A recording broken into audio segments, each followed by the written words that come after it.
என்னுடைய அலங்காரம் பார்த்த அனைவருக்கும் விவசாயம் நல்லபடியா நடக்கும். அதே போல உணவு பஞ்சம் எதுவுமே இருக்காது. நேற்று வந்து பார்த்தவங்க எல்லாருக்குமே உணவு பஞ்சம் எதுவுமே இல்லாம வராங்கி பார்த்துப்பா. நேற்றைய தினத்துல காய்கறி அலங்காரம். ஒவ்வொரு நாளும் நடக்கக்கூடிய அலங்காரத்தினுடைய முடிவில் எதுவும் பாத்தீங்கன்னா நம்ம வீட்டுல இருக்கக்கூடிய கடன் பிரச்சனையை அம்மா நிவர்த்தி பண்ணி கொடுப்பா. யாரோ ஒருவர் இந்த வராகி அம்மனுடைய இந்த வெண்ணெய் காப்பை பாக்குறீங்களோ அவங்க இல்லத்துல கடன் பிரச்சனையானது நீங்கி பண ரீதியான பிரச்சனைகள் எதுவும் வராது.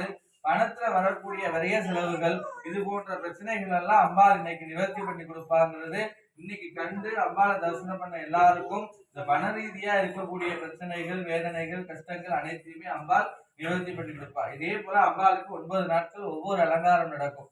இது 4வது அலங்காரம். மூன்று அலங்காரம் முடிஞ்சு இது 4வது அலங்காரம். நாளைக்கு நடக்கக்கூடிய அலங்காரமானது மாதுளையம் அலங்காரம்.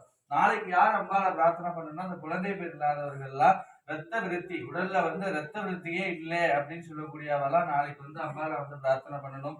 இந்த சிகப்பு நிறத்துல வரக்கூடிய தோஷம்னு சொல்லக்கூடிய செவ்வாய் தோஷம் இப்படி உள்ளவங்க எல்லாம் நாளைக்கு வந்து அம்பாளை பிரார்த்தனை பண்ணுனா அதுல இருந்து விடுபட்டு பிரச்சனைகள் இருந்து விலகி வருவாங்க.